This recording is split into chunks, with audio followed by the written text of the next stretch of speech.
आज कहीं मुसलमान 12 रबीउल अव्वल को डीजे बजा बजा के जुलूस निकाल रहा है, कहीं पे गौसे आजम किसको बोलते हैं? हजरत शेख अब्दुल कादिर जिलानी रहमतुल्लाह अलैह को गौसे आजम बोलते हैं। गौस माने मददगार, आजम माने सबसे बड़ा, गौसे आजम माने सबसे बड़ा मददगार। यानी आज मुसलमान अल्लाह को नहीं, किसी वली को और किसी नेक बंदे को कह रहा है कि वो गौसे आजम है।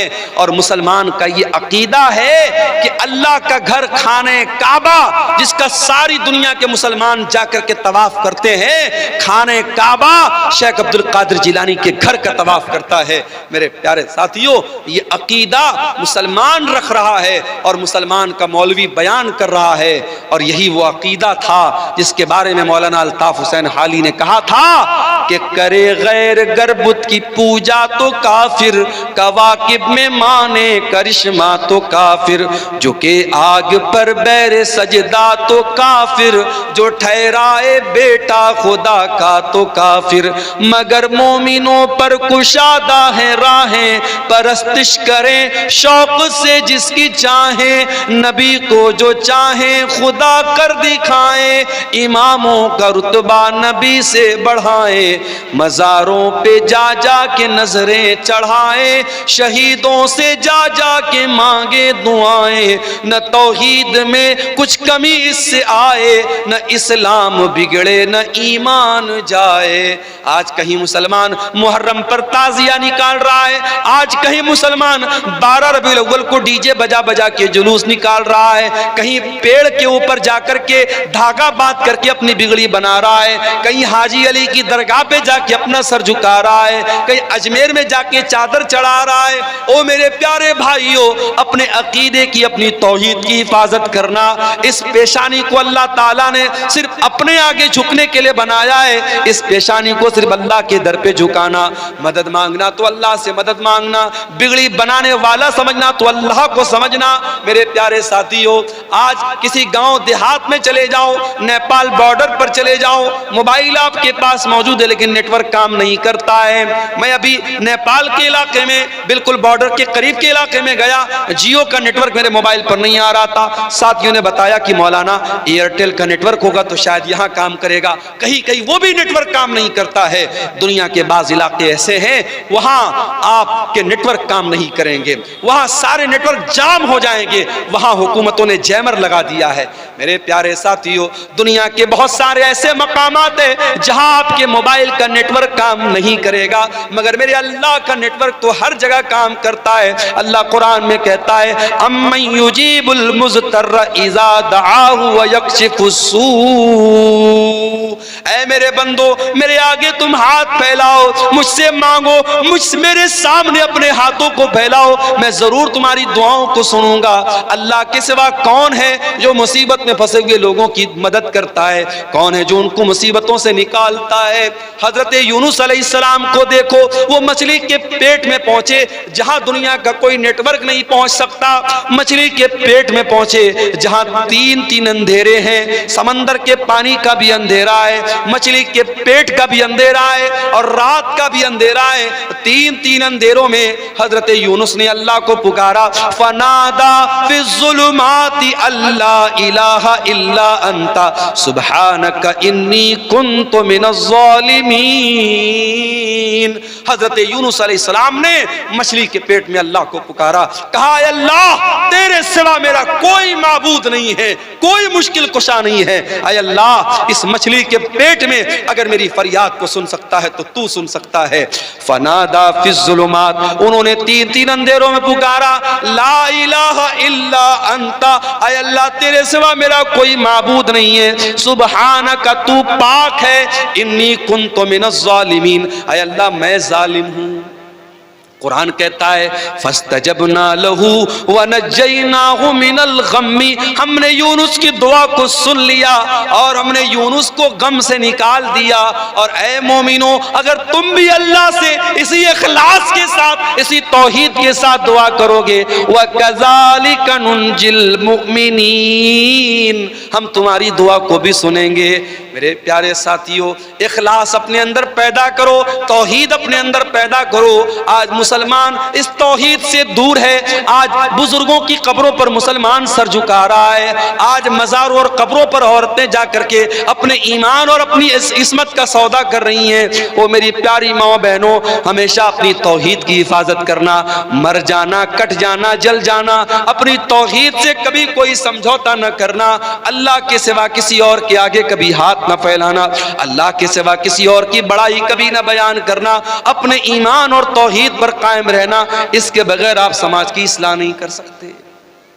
और आगे बढ़िए। वल फज्र, कसम है फजर की, वही फजर की नमाज और वही फजर का वक्त जब मुअज्जिन अज़ान की आवाज में कहता है अस्सलातु खैरुम मिनन नौम, मुअज्जिन बेचारा माइक पर खड़े होकर के चिल्ला चिल्ला के कहता है कि नमाज नींद से बेहतर है। और हम आराम से अपने कंबलों को ओढ़ करके, अपने रजाइयों को ओढ़ करके, अपने लिहाफ को ओढ़ करके सोए रहते हैं। और अब मुअज्जिन की अजान के जवाब में गोया ये कहते हैं कि ऐ मुअज्जिन, तेरे लिए नमाज नींद से बेहतर होगी, मेरे लिए तो नींद बेहतर है, मैं अपने आराम को छोड़ करके नमाज पढ़ने नहीं आऊंगा।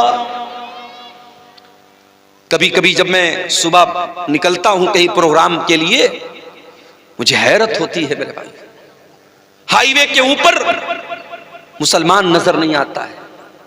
गैर मुस्लिम नौजवान लड़के लड़कियां सुबह सुबह निकले हुए हैं हाईवे के ऊपर, कोई वॉकिंग कर रहा है, कोई पुलिस में जाने की तैयारी कर रहा है, कोई आर्मी में जाने की तैयारी कर रहा है, अपने अपने मिशन में दुनिया लगी है।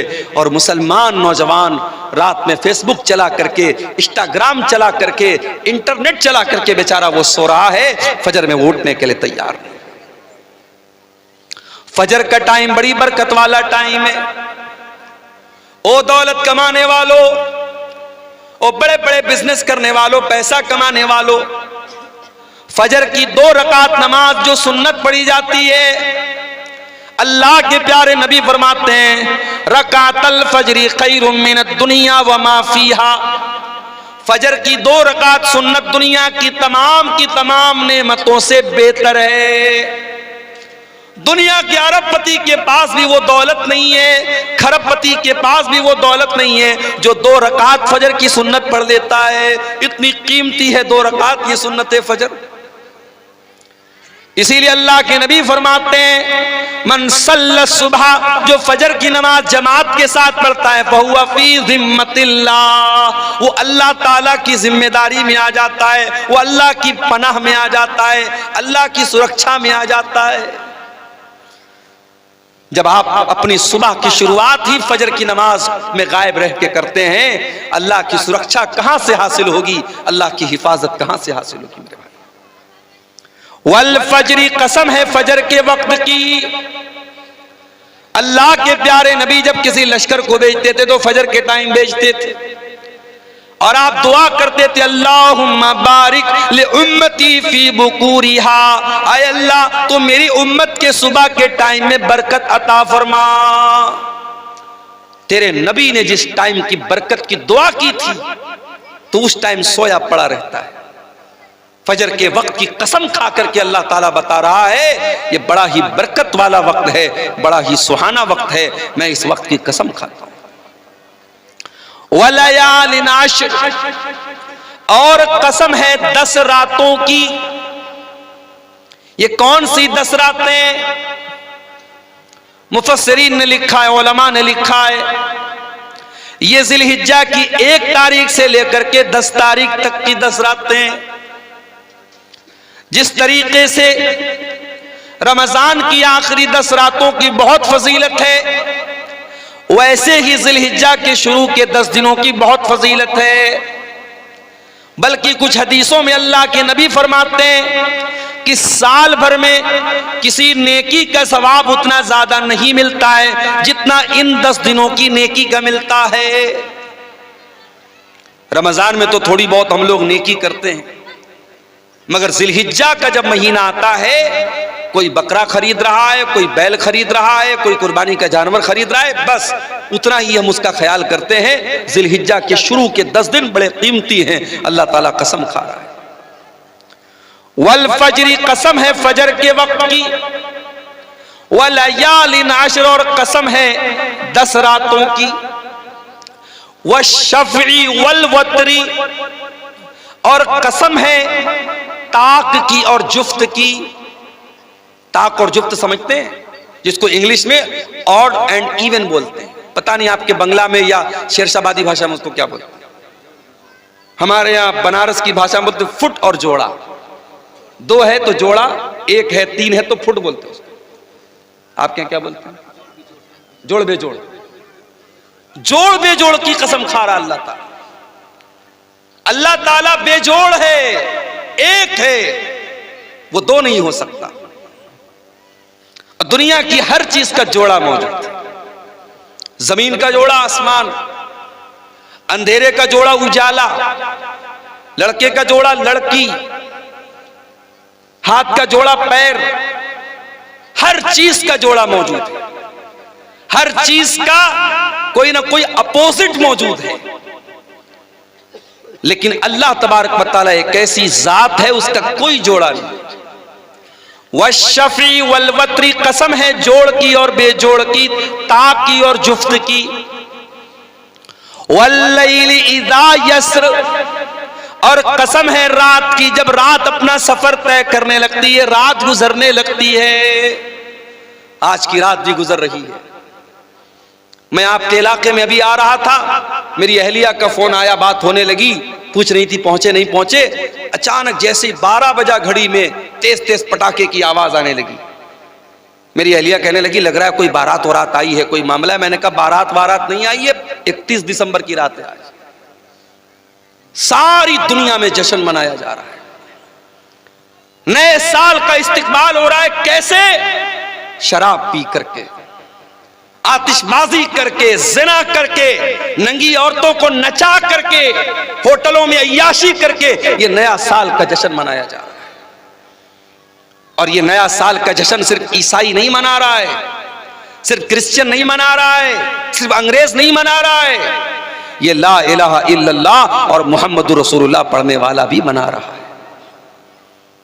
अरे नादान, तेरी जिंदगी की दीवार से एक और ईंट गिर गई। तू 2024 में 24 साल का था, 2025 आया, तू 25 साल का हो गया। तू अपनी मौत से एक कदम और करीब हो गया। तेरी जिंदगी की किताब से एक पेज और फाड़ लिया गया। तेरी जिंदगी की दीवार से एक और ईंट छीन ली गई। और तू सेलिब्रेट कर रहा है, तू शुभकामनाएं दे रहा है, तू मैसेजेस कर रहा है। नए साल की रात में मैसेज काम नहीं करता। आपको याद होगा, कंपनियों का मैसेज आ जाता है कि भाई आज की रात मैसेज काम नहीं कर रहा है। इतना ज्यादा लोग एसएमएस भेज रहे हैं, इंटरनेट काम करना बंद कर देता है कभी कभी। इतना रश हो जाता है इंटरनेट के ऊपर। वल्लैलि इज़ा यस्र, कसम है रातों की, रात अपना सफर तय कर रही है। यही रात है कोई होटल में नाच रहा है और आप बगला डांगी के इस जलसे में, इस पिंडाल के नीचे बैठ करके अल्लाह और उसके रसूल की बातों को सुन रहे हैं। कोई अल्लाह का बंदा ऐसा भी होगा जो रात के इस सन्नाटे में बैठ करके अल्लाह की बारगाह में दुआएं कर रहा होगा। कोई अल्लाह का बंदा ऐसा भी होगा जो तहज्जुद की नमाज पढ़ रहा होगा। कोई अल्लाह का बंदा ऐसा भी होगा जो अपने गुनाहों पर शर्मिंदा होकर के अल्लाह से माफी मांग रहा होगा, अल्लाह से तौबा कर रहा होगा, अपने गुनाहों पर रो रहा होगा। वल्लैलि इज़ा यस्र, कसम है रात की, जब वो अपना सफर तय करती है, रात चलती रहती है। रात चल रही है और रात में लोग अपना अपना काम कर रहे हैं। हल फी ज़ालिका क़समुल लिज़ी हिज्र, ऐ मेरे बंदो, मैं फजर की कसम खा रहा हूं, मैं 10 रातों की कसम खा रहा हूं, मैं ताक और जुफ्त की कसम खा रहा हूं, मैं मुख्तलिफ चीजों की कसम खा रहा हूं। हल फी ज़ालिका क़समुल लिज़ी हिज्र, क्या किसी अक्लमंद को इस कसम के अंदर कोई अहमियत नजर आती है? क्या ये कसम अक्लमंदों को दावते फिक्र दे रही है? क्या अक्लमंद लोग गौर कर रहे हैं कि अल्लाह कसम क्यों खा रहा है? अलम तरा कैफ फ़अल रब्बुका बिआद, क्या तुमने नहीं देखा कि अल्लाह ताला ने कौम आद के साथ क्या किया? ये कौम आद कौन सी कौम थी? ये लंबे तड़ंगे लोग होते थे, ऊंची ऊंची हाइट होती थी इनकी, पहाड़ों को पर अपना घर बनाते थे और बड़ी ताकतवर कौम थी ये। मारे ताकत के कहा करते थे मन अशद्दु मिन्ना कुव्वा, हमसे ज्यादा ताकतवर कौन है, हमसे ज्यादा शक्तिशाली कौन है, हमसे ज्यादा सुपर पावर कौन है। अल्लाह कह रहा है तुमने देखा नहीं हमने कौम आद के साथ क्या किया? इरम ज़ातिल इमाद, ये बड़े बड़े लंबे पिलर वाले मकान बनाते थे। अल्लती लम युखलक मिस्लुहा फिल बिलाद, इतनी ताकतवर कौम पैदा नहीं की गई। अल्लती लम युखलक मिस्लुहा फिल बिलाद, ऐसी कौम दुनिया में कभी पैदा नहीं की। व समूद अल्लज़ीना जाबुस सख्र बिल वाद, क्या तुमने नहीं देखा कि हमने कौम समूद के साथ क्या किया? जो कौम समूद पहाड़ों को काट काट करके मकान बनाया करती थी। वह फिरऔन ज़िल औताद, और क्या तुमने नहीं देखा कि फिरौन का क्या अंजाम हुआ? जो ना मानने वालों को, जो फिरौन के आगे सजदा नहीं करते थे, जो फिरौन की बात नहीं मानते थे, उनके हाथों और पैरों में कीले ठुकवा करके उनकी जान ले लेता था, उनको मार डालता था। ये बड़ी बड़ी जालिम कौमें थी, कौम आद, कौम समूद और फिरौन। अल्लाह ने फरमाया अल्लज़ीना तगौ फिल बिलाद, ये वो लोग थे जिन्होंने अल्लाह की धरती पर बहुत फसाद किया, बहुत गुनाह के काम किए, बहुत पाप किए, बहुत अल्लाह की नाफरमानी की। फ़अक्सरू फ़ीहल फ़साद, इन्होंने बहुत ज्यादा जमीन के अंदर फसाद मचाया। फ़सब्बा अलैहिम रब्बुका सौत अज़ाब, अल्लाह ने इनके ऊपर अपने अजाब का कोड़ा बरसा दिया। आज अल्लाह के अजाब का कोड़ा हम पर बरस रहा है मेरे भाई, हम रो रहे हैं। हमारी मस्जिदें हैं अल्लाह निशाने पर है जालिम, हमारी मस्जिदों पर ताले लगने की नौबत आ रही है, हमें डराया जा रहा है। कल अल्लाह पूछेगा कयामत के दिन, अरे तू मस्जिदों की क्या बात करता है मेरे बंदे? तेरे गांव की मस्जिद में मुअज्जिन 5 टाइम अजान देता रहा, तो 5 टाइम अपने अल्लाह के घर में, अपने मोहल्ले की, अपने गांव की मस्जिद में तू नमाज पढ़ने नहीं जाता था। तुझे क्या मस्जिद का दर्द था? अल्लाह पूछेगा तो हम क्या जवाब देंगे? दिल्ली की जामा मस्जिद में अभी एक फेसबुक पर एक रील आई, एक गैर मुस्लिम लड़का एक मुसलमान, हालांकि लड़का लड़की दोनों गैर मुस्लिम थे, मगर उन्होंने एक्टिंग की, एक रील बनाई जिसमें यह दिखाया गया कि एक गैर मुस्लिम लड़के को मुसलमान लड़की से प्यार हो गया। आजकल ये भी चल रहा है ना, मुसलमान लड़कियों को फंसाने के लिए इस तरीके की मूवी बनाई जा रही है और रील्स बनाई जा रही है ताकि मुसलमान लड़कियां अट्रैक्ट हो जाएं इन सब चीजों की तरफ। जामा मस्जिद दिल्ली के अंदर वो वीडियो वायरल हुआ है इंटरनेट के ऊपर कि बाकायदा एक बेहुदा किस्म का वीडियो बनाया जा रहा है और वो भी मस्जिद के अंदर। दिल्ली की कुछ मस्जिदें तो ऐसी हैं जो खंडर बन गई हैं, किसी जमाने में मस्जिद थी अब खंडर बन गई है और वो लवर पॉइंट बन गया है। लड़का लड़की वहां जाकर के मिलते जुलते हैं और प्यार मोहब्बत की और इश्क आशिकी की बातें करते हैं। अल्लाह पूछेगा कयामत के दिन कि क्या मस्जिदें इस मकसद के लिए थी, अय्याशी का अड्डा बनाने के लिए, पिकनिक स्पॉट बनाने के लिए? तूने अपने मोहल्ले और गांव की मस्जिदों की फिक्र नहीं की, और तेरे मुल्क में कितनी मस्जिदें ऐसी थी जिनको तू नमाज से आबाद कर सकता था, तूने नहीं किया। तू क्या रोना रोता है मस्जिदों का? फसब्बा अलैहिम रब्बुका सौत अज़ाब, अल्लाह कह रहा है कि तुम्हारे रब के अजाब का कोड़ा उन कौमों के ऊपर बरसा है जिन्होंने अल्लाह की नाफरमानी की।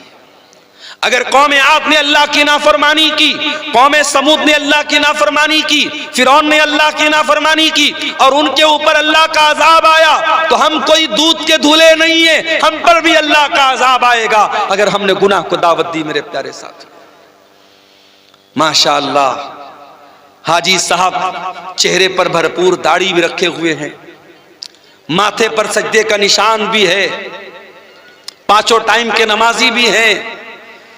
हाजी साहब से पूछो, हाजी साहब आपके वालिद का इंतकाल हुआ, वालिद प्रॉपर्टी में क्या छोड़ के गए? हाजी साहब ने कहा हमारे वालिद अपनी प्रॉपर्टी में जमीन छोड़ के गए, खेत छोड़ के गए, मकान छोड़ के गए, रुपया पैसा छोड़ के गए। हाजी साहब आपके कितने भाई बहन हैं? हम लोग 2 भाई हैं, 3 बहनें हैं। हाजी साहब आपने अपनी बहनों को अपने बाप की वरासत में, अपने बाप की प्रॉपर्टी में, अपने बाप के तरके में से हिस्सा दिया? हाजी साहब का मुंह बंद। नहीं, बहन को तो नहीं दिया। भाई के साथ बंटवारा कर लिया, बहन को नहीं दिया। बहन को क्या दिया? बहन को इज्जत दे रहे हैं, हर साल बहन को बुलाते हैं, बहन को दावत खिलाते हैं, बहन को थोड़ा बहुत उसका ख्याल रखते हैं। बाप की वरासत में हमने बहन को हक नहीं दिया। हाजी साहब आप कौन से मसलक को मानते हैं? अल्हम्दुलिल्लाह पक्का अहले हदीस हूं। हाजी साहब हाथ कहां बांधते? सीने पर बांधता हूं। आमीन आहिस्ता बोलते हैं कि जोर से? बिल्कुल जोर से बोलता हूं। हाजी साहब नमाज में खड़े होते तो पैर से पैर मिलाते कि नहीं मिलाते? बिल्कुल मिलाता हूं, मैं अहले हदीस हूं, पक्का अहले हदीस हूं। हाजी साहब नमाज में अहले हदीस है। हाजी साहब दाढ़ी के मामले में अहले हदीस है। हाजी साहब नमाज के मामले में अहले हदीस हैं। लेकिन बहन और बेटी का हक देने की बात आई तो हाजी साहब वही करते हैं जो समाज में होता चला है। मेरे प्यारे साथियों, अल्लाह ताला ने बाकायदा एक सिस्टम बनाया है कि किसी के मरने के बाद उसकी प्रॉपर्टी में, उसकी जमीन में, उसकी जायदाद में कौन कौन वारिस होगा। और शरीयत ने बाकायदा उसका कानून बनाया है जिसको इस्लाम का निज़ाम मीरास कहते हैं, इस्लाम का कानून वरासत कहते हैं। अगर आपको इसको जानना है तो कुरान की सूरह निसा की जाकर के तिलावत कर लीजिए। सूरह निसा की सिर्फ 3 आयतों में अल्लाह ताला ने पूरा इस्लाम का सिस्टम ऑफ इनहेरिटेंस, वरासत का जो कानून है अल्लाह ने बयान किया। और अल्लाह ताला ने जब वरासत का कानून बयान किया तो क्या फरमाया? तिल्का हुदूदुल्लाह वमन युतिल्लाह व रसूलहु युदखिलहु जन्नातिन तजरी मिन तहतिहल अन्हारु खालिदीन फीहा व ज़ालिकल फौजुल अज़ीम। ऐ मेरे बंदो, ये वरासत का कानून जो मैंने बयान कर दिया, ये मेरा बनाया हुआ कानून है, ये मेरा बनाया हुआ सिस्टम है। और जो इसको मानेगा वो जन्नत में जाएगा। वमन यासिल्लाह व रसूलहु व यतअद्दा हुदूदहु युदखिलहु नारन खालिदन फीहा व लहू अज़ाबुम मुहीन। और जो अल्लाह के कानून को नहीं मानेगा, जो मनमानी करेगा, जो अल्लाह की नाफरमानी करेगा, रसूल की नाफरमानी करेगा, उसको जहन्नम का दर्दनाक अज़ाब मिलेगा। हाजी साहब आपका हज बर्बाद हो जाएगा, आपका उम्रा बर्बाद हो जाएगा, आपकी नमाजें आपके मुंह पर मार दी जाएंगी, आपकी इबादतें बर्बाद हो जाएंगी। अल्लाह पूछेगा तेरे बाप की प्रॉपर्टी में तेरी बहन का हक था कि नहीं था? मैंने कुरान में बताया था कि नहीं बताया था? मेरे नबी ने हदीसों में बताया था कि नहीं बताया था? हाजी साहब आप अल्लाह को क्या जवाब देंगे? बताओ मेरे प्यारे साथियों, क्या ये समाज की कड़वी हकीकत नहीं है कि आज हम वरासत के मामले में इस्लाम को फॉलो नहीं करते? वरासत के मामले में हम समाज को फॉलो करते हैं। बहन की शादी है, हम जहेज देते हैं जबकि जहेज का सबूत नहीं है। बेटी की शादी हम जहेज देते हैं जबकि जहेज का सबूत नहीं है। और जब वरासत की बात आती है तो हम कहते हैं अरे हमने तो लड़की की शादी में इतना जहेज दिया था। जहेज जो कि गलत चीज है, उसको बुनियाद बना करके इस्लाम का जो वरासत का कानून है उसकी हम मुखालफत करते हैं। मेरे प्यारे साथियों, ये दौरे जाहिलियत का तरीका था। जब वहां बाप मरता था तो जो छोटा बच्चा होता था, जो यतीम बच्चा होता था, जो छोटे भाई होते थे, उनको जमीन जायदाद में कोई हक नहीं मिलता था। जो बड़े लोग होते थे, जो पावरफुल होते थे, वो जमीन जायदाद पर कब्जा कर लेते थे। इस्लाम का कानून तो इतना सख्त है, अगर मरने वाले का कोई बच्चा उसकी बीवी के पेट में पल रहा है, मरने वाले का जब इंतकाल हुआ, एक लड़का 60 साल का था, उसका एक लड़का 40 साल का था, उसका एक लड़का 30 साल का था। उसका एक लड़का भी उसकी बीवी के पेट में है। मैं मिसाल दे रहा हूं एक, शरीयत क्या कहती है, बाप मर गया, उसका अगर कोई बेटा 60 साल का भी है, कोई 40 साल का भी है, कोई 30 साल का भी है, कोई उसकी बीवी के पेट में अभी पल रहा है, जब वो बच्चा पैदा होगा तो जितना हिस्सा 60 साल वाले को मिलेगा, जितना हिस्सा 30 साल वाले को मिलेगा, जितना हिस्सा 20 साल वाले को मिलेगा, उतना ही हिस्सा, उतना ही हक उस बीवी के पेट से पैदा होने वाले बच्चे को भी मिलेगा।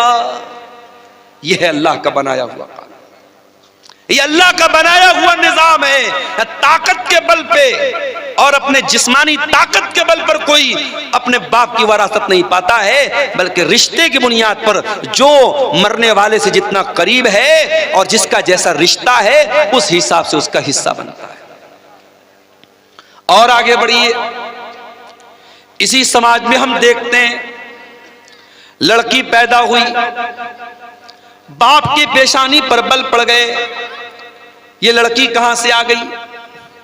हालात ये हैं, गवर्नमेंट की स्कीमें आती हैं, अभी प्राइम मिनिस्टर साहब की एक स्कीम चल रही है सुकन्या समृद्धि योजना, लड़कियों के नाम पर पैसा इकट्ठा करो, जब वो 20 साल की हो जाएं, शादी के काबिल हो जाएं, तो आपके पास अच्छा खासा पैसा हो जाए। यानी कहीं ना कहीं समाज में ये सोच मौजूद है कि लड़की आई है तो एक बोझ बन के आई, बेटी पैदा हुई तो माँ बाप के माथे पर बल पड़ गए, ये मुसीबत कहां से आ गई। कल जब ये लड़की जवान होगी हमें इसकी शादी करना पड़ेगा, इसके जहेज का इंतजाम करना पड़ेगा। इस जहेज की रस्म ने कितनी बच्चियों की मेरे प्यारे साथियों जान ले ली। गरीब बाप अपनी बेटी के जहेज का इंतजाम नहीं कर पा रहा है, बाप चिंता में जिंदगी गुजार रहा है, बेटी चिंता कर रही है कि मेरा बाप कब मेरी शादी करेगा। बेटे तो कभी कभी खुल के बोल देते हैं बाप से, मेरी शादी कराइए। बेटा कुछ करे या ना करे, कमाए या ना कमाए, शादी के काबिल हो गया तो बाप को जाके सुना देगा मेरी शादी क्यों नहीं करा रहे। बेटी तो नहीं सुनाती ना, बेटी तो शर्माती है। बेटी 25 साल की हो गई, 30 साल की हो गई, 35 साल की हो गई, अब तो रिश्ते नाते आने भी बंद हो गए।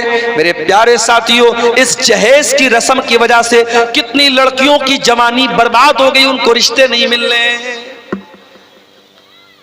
और एक बात बोलूं आपसे, अगर आप जहेज को रोकना चाहते हैं तो आप सिर्फ लड़की वालों को, ये लड़के वालों से के कहने से ये काम नहीं चलेगा कि आप जहेज मत लीजिए। लड़की वालों की भी जिम्मेदारी है कि वो दीनदारी देख करके शादी करें। अगर लड़के वाले लालच कर रहे हैं कि हम ऐसी लड़की क्या शादी करें जहां से जहेज ज्यादा मिलेगा, तो माफ करना, लड़की वाले भी लालची होते हैं और वो तलाश करते हैं ऐसा रिश्ता जहां दामाद बहुत पैसे वाला या सरकारी नौकरी वाला या बहुत बड़ा बिजनेसमैन मिल जाए। अगर कोई मिडिल क्लास का लड़का है, कोई मामूली कमाने वाला लड़का है, उस लड़के के साथ कोई जल्दी अपना रिश्ता करना नहीं चाहता है। ताली दोनों हाथ से बजती है मेरे प्यारे साथियों। जहेज की इस गंदी रस्म के लिए सिर्फ लड़के वाले दोषी नहीं हैं, लड़की वाले भी दोषी हैं। अगर लड़के वाले मोटी रकम जहेज के नाम पर मोटी रकम तलाश कर रहे हैं तो लड़की वाले भी उसी हिसाब से दामाद तलाश कर रहे हैं। अल्लाह के प्यारे नबी ने क्या फरमाया, इज़ा खतब इलैकुम मिम्मन तरज़ौन दीनहु व खुल्क़हु, जब तुम्हारी लड़कियों के लिए ऐसा रिश्ता आ जाए, लड़का दीनदार है, लड़का बाखलाक है, फज़व्विजूहु, तो तुम अपनी लड़की की शादी उससे कर दो। देखो अल्लाह के नबी ने 4 बेटियों की शादी की। मालूम है आपको, नबी की 4 बेटियां थी। सबसे बड़ी बेटी का नाम क्या था, कोई बता सकता है? इधर से कोई बताए नबी की बड़ी बेटी का नाम। बोलो भाई, सो गए क्या? मालूम है नबी की बड़ी बेटी का नाम? ज़ैनब। नबी की बड़ी बेटी का नाम ज़ैनब। और दामाद का नाम, ज़ैनब के शौहर का नाम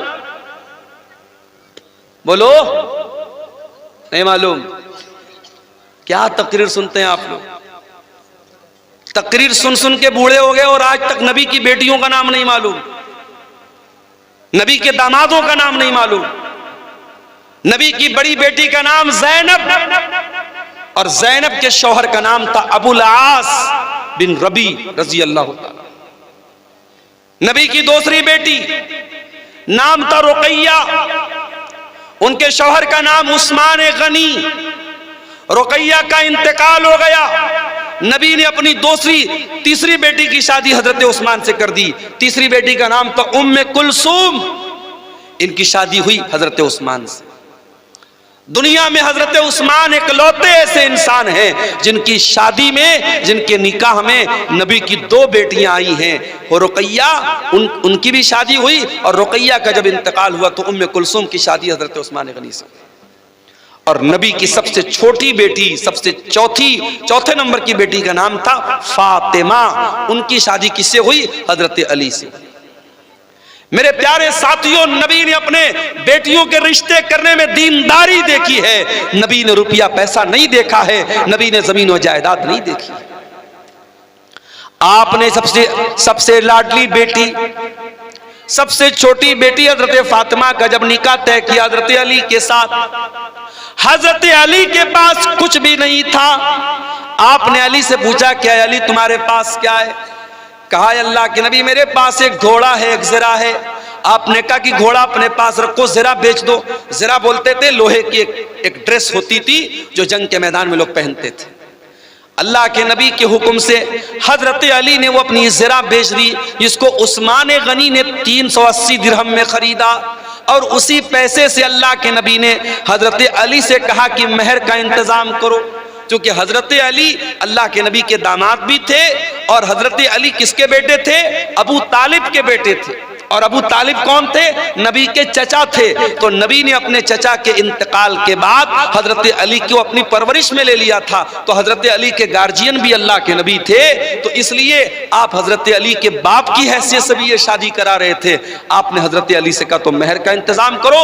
और उसके बाद चूंकि नई गिरस्ती थी, नया घर बनाना था, हजरत अली के पास कुछ नहीं था, तो अल्लाह के नबी ने हजरत अली ही के पैसे से एक तकिया खरीदा, एक चादर खरीदा, और एक पानी का बर्तन, मशकेजा, ऐसी जरूरत की 4-5 चीजें खरीदी हैं। कुछ लोग इसको जहेज का नाम देते हैं, माफ कीजिए ये जहेज नहीं था, ये हजरत अली ही के पैसे से अल्लाह के नबी ने इसको लिया था और अपनी बेटी को दिया था। नबी ने रिश्ते में क्या देखा? दीनदारी देखी है मेरे प्यारे साथी। वल्लाह आज मेरे पास ऐसे नौजवानों के भी फोन आते हैं जो बड़े दर्द के साथ और बड़ी तकलीफ के साथ कहते हैं कि मौलाना आज हमारी शादियां नहीं हो रही, अच्छे रिश्ते नहीं मिल रहे, क्योंकि हमारे रिश्ते इसलिए रिजेक्ट हो रहे हैं क्योंकि लड़की वालों को लखपति और करोड़पति रिश्ते चाहिए, आला शानदार मकान चाहिए, सरकारी नौकरी चाहिए। हम दीनदार हैं, हम नमाजी हैं, हम बाअखलाक हैं, हम तकवा के रास्ते पे चल रहे हैं, मगर हमें कोई बाप अपनी बेटी देने को तैयार नहीं है।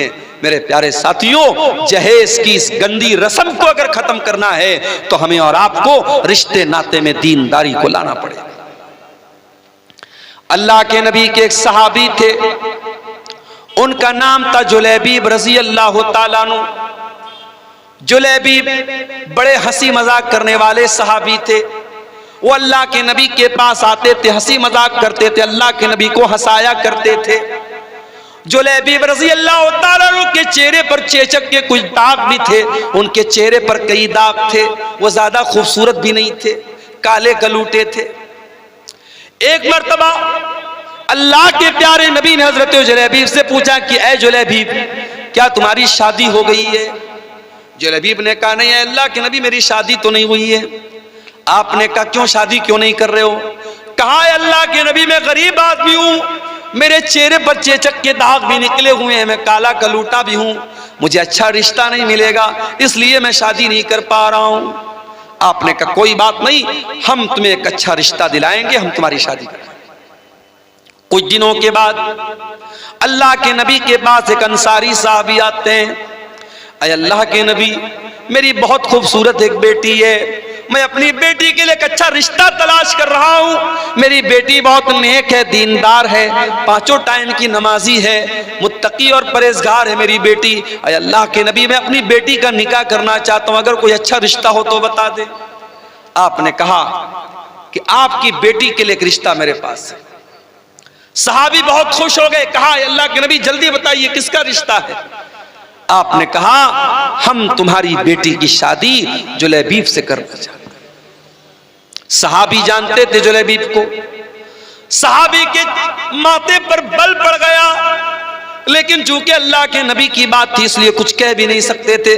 कहा अल्लाह के नबी मैं एक मर्तबा अपने घर में मशवरा कर लेता हूं, उसके बाद आपको कोई जवाब देता हूं। अंसारी साहबी अपने घर आए, बड़े गौर से सुनना मेरे प्यारे साथियों, नबी के दौर में, सहाबा के दौर में शादियां कैसे होती थी और रिश्ते कैसे होते थे, जरा गौर करना। अंसारी साहबी अपने घर आए और अपनी बीवी से कहने लगे कि ऐ मेरी मोहतरमा, ऐ मेरी बीवी, अल्लाह के प्यारे नबी ने हमें एक रिश्ता दिया है, हमारी बच्ची के लिए, हमारी बेटी के लिए एक रिश्ता पेश किया है। उसकी बीवी भी बहुत खुश हो गई। कहा किसका रिश्ता पेश किया अल्लाह के नबी ने? कहा है मेरी बीवी, अल्लाह के प्यारे नबी ने हमारी बेटी के लिए जुलैबीब का रिश्ता पेश किया है। वो औरत भी जानती थी जुलैबीब बड़े काले कलूटे साहबी हैं, उनके चेहरे पर दाग हैं और वो गरीब भी हैं। कहा कि नहीं नहीं, हमने बड़े अच्छे अच्छे रिश्तों को ठुकरा दिया है, हम अपनी बेटी की शादी जुलैबीब से नहीं कराएंगे। फैसला कर लिया माँ ने और बाप ने कि नहीं, हम ये रिश्ता कबूल नहीं करेंगे। हम लोग अल्लाह के नबी को जवाब दे देंगे कि अल्लाह के नबी हमें ये रिश्ता मंजूर नहीं है। बाप जब जाने लगा घर से, अंदर से लड़की आई, ऐ मेरी अम्मी जान, ऐ मेरे अब्बू जान, एक मिनट मेरी बात सुन लीजिए। आप लोग ये रिश्ता पसंद नहीं कर रहे हैं, लेकिन आप ये भूल रहे हैं ये रिश्ता नबी ने पेश किया है, ये रिश्ता हमारे पास लाने वाले अल्लाह के नबी हैं। हो सकता है ये नबी का रिश्ता है, नबी ने पेश किया है, हो सकता है कि इसी रिश्ते में अल्लाह ताला ने मेरे लिए बरकत रखी हो। ऐ मेरे अब्बू जान, आप मेरी शादी उसी से करा दीजिए जिसके साथ अल्लाह के नबी ने रिश्ता पेश किया है, मैं तैयार हूं। अल्लाह अकबर। उस दौर की औरतें भी कैसी होती थी। आज तो कितने नौजवानों का रिश्ता जब फोटो जाता है लड़की के पास और लड़की देखती है दाढ़ी वाला है, नहीं नहीं ये नहीं चलेगा, मैं इस मुल्ला से शादी नहीं करूंगी, मैं इस दाढ़ी बाबा से शादी नहीं करूंगी। कितनी लड़कियां हैं जो जिद करके अपने शौहर की दाढ़ी को छोटा करवा देती। कितनी औरतें हैं जिनके नखरों की वजह से शौहर हराम काम कर लेता है। मेरे प्यारी माँ और बहनों, नबी के दौर की औरतें कैसी थीं। सहाबी की बेटी कह रही है कि अय अब्बा जान, अगर नबी ने ये रिश्ता पेश किया है मैं शादी करने को तैयार। सहाबी अल्लाह के नबी के पास आते हैं और पूरी बात बता देते हैं, अय अल्लाह के नबी, मुझे और मेरी बीवी को तो ये रिश्ता पसंद नहीं आया था और हम तो ना करने वाले थे, मगर मेरी बेटी ने कहा कि अगर ये रिश्ता अल्लाह के नबी ने पेश किया है तो मुझे ये रिश्ता मंजूर है और मेरी बेटी शादी करने को तैयार है। अय अल्लाह के नबी, मैं तैयार हूँ आप शादी के लिए, आप शादी की तैयारी कीजिए। जब नबी ने सुना कि लड़की इतनी दीनदार है और इतनी अल्लाह और उसके रसूल की बात मानने वाली है, आपने दुआ की, अल्लाहुम्मा बारिक लहा फी ऐशिहा वला तजअल ऐशहा कद्दन कद्दा। ऐ अल्लाह, इस लड़की की जिंदगी में तू बरकतें अता फरमा दे, इस लड़की की जिंदगी में कभी परेशानी ना आए। कुछ दिनों के बाद शादी हुई और वो लड़की अपने शौहर के साथ, हजरत जुलैबीब के साथ हंसी खुशी जिंदगी गुजार रही। कुछ दिनों के बाद अल्लाह के नबी सहाबा के साथ एक जंग में जाते हैं। उस जंग में जुलैबीब भी जाते हैं और जंग के बाद जब शहीदों की लाशों को रखा जाता है, हजरत जुलैबीब रज़ी अल्लाह ताला अन्हु मैदान जंग में उनकी लाश नहीं मिलती है। अल्लाह के नबी अपने सहाबा से कहते हैं, जरा तलाश करो, कहीं ना कहीं जुलैबीब की लाश भी मिलेगी। जुलैबीब की जब लाश मिलती है मेरे प्यारे साथियों, तीरों और तलवारों के जख्म से भरी हुई लाश, 7-8 दुश्मनों के बीच में अकेली लाश, जो ये बता रही थी को जुलैबीब दुश्मनों के नरगे में थे, दुश्मनों के घेरे में थे और कई लोगों से लड़ते हुए वो अल्लाह को प्यारे हुए थे। अल्लाह के नबी ने देखा जुलैबीब को, आपने कहा ये मेरा नौजवान सहाबी है, इसने अल्लाह की राह में लड़ते लड़ते जान दे दी है। आपने जुलैबीब की लाश को उठाया और अपने कंधे पर आपने उठा करके उसकी लाश को कब्र में आपने उतारा। दुनिया के जनाजे के लिए चारपाई आती है, दुनिया के जनाजे को लोग अपने कंधों पे लेके जाते हैं, और जुलैबीब की लाश को अल्लाह के नबी अपने कंधे पे लेके जा रहे हैं, और आपने अपने हाथों से कब्र में उतारा और आपने दुआ की, ऐ अल्लाह मैं इस बंदे से राजी था और तू भी इससे राजी हो जा। सहाबा कहते हैं कि जुलैबीब की कब्र को देख करके और उनकी लाश के साथ नबी का मामला देख करके हमारे दिल में यह तमन्ना पैदा हुई कि काश ये हमारी कब्र होती और नबी ने हमारे लिए दुआ की। और उसके बाद जब जुलैबीब का इंतकाल हो गया तो हमें तारीख और सीरत की किताबें ये बताती हैं कि जुलैबीब की वो जो बेवा औरत थी, जो उनकी बेवा खातून थी, वो अल्लाह की राह में सदका और खैरात बहुत ज़्यादा करती थी, जबकि आम तौर से बेवा औरतों के पास माल की किल्लत होती है, माल की कमी होती है, मगर अल्लाह ताला गैब से रोज़ी देता था उस औरत को। इस औरत ने अपने शौक़ और अरमान को कुर्बान किया था नबी की और अल्लाह की इताअत करते हुए, जिसने कहा था कि मैं जुलैबीब के साथ निकाह करने को तैयार हूँ, और जिसके लिए नबी ने दुआ की थी कि अल्लाह तो इसकी जिंदगी में बरकत अता फरमाना। उस औरत की जिंदगी में वाकई बरकत पैदा हुई, और मदीना में अगर कोई बेवा औरत सबसे ज्यादा अल्लाह की राह में सदका और खैरात करती थी तो सहाबा कहते हैं जुलैबीब की बेवा औरत थी। मेरे अजीजों, मेरे भाइयों, मेरे बुजुर्गों, ये सहाबे किराम की सोसाइटी थी। हम और आप जरा अपनी सोसाइटी का जायजा लें। हमारे यहाँ रिश्ते नाते में सिर्फ हम सामने वाले की खूबसूरती देखते हैं, सिर्फ रुपया पैसा देखते हैं, सिर्फ जात और बरादरी देखते हैं, हम दीनदारी नहीं देखते हैं। ये जहेज की रस्म ये नहीं खत्म हो सकती, ये लालच नहीं खत्म हो सकता जब तक हम रिश्ते नातों की बुनियाद दीनदारी पर नहीं करेंगे। इसीलिए अल्लाह के नबी फरमाते हैं तुनकहुल मरातुल अर्बईन, जब औरत का निकाह होता है 4 चीजें औरत के अंदर देखी जाती हैं, ले मालिहा वले हसबिहा वले जमालिहा वले दीनिहा। कुछ लोग औरत का माल देखते हैं, कुछ लोग औरत का खानदान देखते हैं, कुछ लोग औरत की खूबसूरती देखते हैं, और कुछ लोग औरत की दीनदारी देखते हैं। फज़फर बिज़ातिद्दीन, अल्लाह के प्यारे नबी फरमाते हैं कि ओ लोगों, तुम दीनदार औरत को अपने घर में लेकर के आ जाओ, कामयाब हो जाओगे। दीनदार औरत को अपने घर में लेके आओ, कामयाब हो जाओगे। मेरे प्यारे साथियों, आज घरों में सास और बहू के झगड़े हैं, देवरानी जेठानी के झगड़े हैं, ननद और भाभी के झगड़े हैं, हर घर में फसाद है, हर घर में बिगाड़ है। क्यों? क्योंकि हमने खूबसूरती तो देखी है, हमने लंबा चौड़ा जहेज तो हमने देख करके शादी कर ली, हमने दीनदारी नहीं देखी है। दीनदारी को तरजीह दीजिए, दीनदार बाप की दीनदार बेटी को अपने घर में लाइए, इंशाअल्लाह बरकत होगी। मेरे अजीजों, आज समाज की इस्लाह की अगर आप बात करें, शादी ब्याह में आज हमारे यहाँ बहुत सारे मामला गड़बड़ चल रहे हैं। इसी सीमांचल के इलाके में मुझे लोगों ने बताया बाकायदा आज भी कुछ गांव ऐसे हैं जहां शादियों में डीजे तक बजता है, गाना तक बजता है। और इसी हिंदुस्तान की सरजमीन पर मुख्तलिफ इलाकों का दौरा करते हुए मैंने महसूस किया है कि हम मुसलमानों में शादी ब्याह को लेकर के बहुत बुरी बुरी रस्में।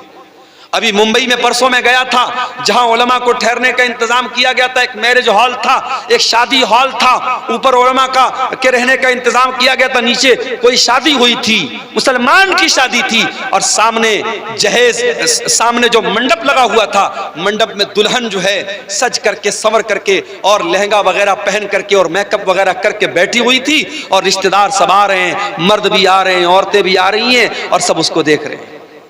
ये बहुत सारे इलाकों में ये चलता है कि दुल्हन को बाकायदा मर्द हजरात भी आकर के देखते हैं और मुंह दिखाई तक देते हैं। मेरे प्यारे साथियों, ये रस्में इस्लाम के अंदर नहीं है। इस्लाम बड़ा पाकीज़ा मजहब है, इस्लाम बड़ा साफ सुथरा मजहब है। हमने रस्म और रिवाज के जरिए शादी ब्याह के इस बंधन को बहुत ही नापाक बना डाला है मेरे साथियों।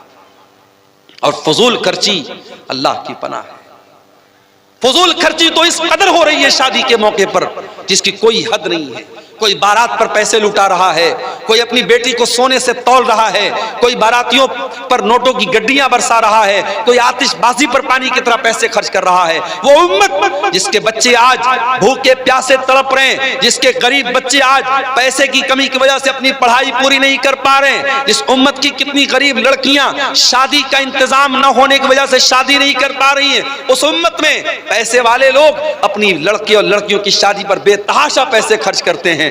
मेरे प्यारे साथियों, ये माल अल्लाह की अमानत है। अल्लाह पूछेगा ये माल हमने तुमको दिया था, मैंने तुमको इसलिए दिया था ताकि तुम सही रास्ते पर खर्च करो, तुमने माल को फजूल खर्ची में और नाजायज जगहों पर क्यों खर्च किया? मेरे प्यारे साथियों, हमें इसका जवाब देना पड़ेगा। और आगे बढ़िए, समाज की अगर इस्लाह करना है, समाज को अगर सुधारना है, अपने अकीदे की इस्लाह करना भी बहुत जरूरी है। मेरे प्यारे साथियों, जिस समाज के अंदर अकीदा दुरुस्त नहीं होगा, तौहीद दुरुस्त नहीं होगी, जिस समाज के अंदर कब्रों पर सजदा किया जाएगा, जिस समाज में तावीज और गंडा पहना जाएगा, जिस समाज में बिल्ली के आगे से गुजरने पर बाइक को और गाड़ी को ब्रेक लगा दिया जाएगा, जिस समाज में तौहीद का कोई नामो निशान न होगा, मेरे प्यारे साथियों, वो समाज कभी नहीं सुधर सकता है। हम और आप मुसलमान हैं और मुसलमान का मतलब ये होता है वो ला इलाहा इल्लल्लाह और मुहम्मद रसूलुल्लाह का कलमा पढ़ने वाला होता है। हमारे दीन की बुनियाद तौहीद पर है। जब तक हमारी तौहीद सही नहीं होगी, हमारा कोई भी अमल अल्लाह ताला क्या कबूल नहीं होगा। तौहीद जब तक दुरुस्त नहीं है, अल्लाह क्या कोई नेकी हमारी कबूल नहीं होगी। अल्लाह के नबी के आने के पहले मक्का में एक आदमी रहता था जिसका नाम अब्दुल्ला बिन जुदान था। बहुत नेक इंसान था, गरीबों को खाना खिलाया करता था, हाजियों की खिदमत किया करता था, हाजियों को पानी पिलाया करता था। अब्दुल्ला बिन जुदान मर गया। हजरत आयशा ने अल्लाह के नबी से पूछा, आए अल्लाह के नबी, अब्दुल्ला बिन जुदान तो बड़ा नेक इंसान था, इतनी गरीबों की मदद किया करता था, दान पुण्य का काम किया करता था, खैरात किया करता था। आए अल्लाह के नबी, क्या अब्दुल्ला बिन जुदान को उसकी नेकी कयामत के दिन काम देगी? क्या वो अल्लाह ताला के जन्नत में दाखिल हो जाएगा? क्या वो जहन्नम के अजाब से बच जाएगा? अल्लाह के नबी ने फरमाया कि नहीं, ऐ आयशा, अब्दुल्ला बिन जुदान की नेकी उसके कोई काम नहीं आएगी।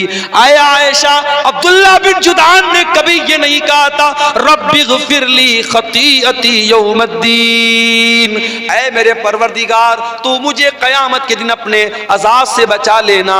ना वो कयामत के दिन को मानता था, ना अल्लाह ताला की तौहीद को मानता था। मेरे प्यारे साथियों, जब तक तौहीद हमारे अंदर नहीं होगी, जब तक ईमान हमारा ठीक नहीं होगा, तब तक अल्लाह ताला की हमारी कोई भी नेकी कबूल नहीं होगी। अभी मोबाइल पर फेसबुक ऐसे ही खोला मैंने, एक मौलवी चिल्ला चिल्ला के तकरीर कर रहा था कि खाने काबा गौ से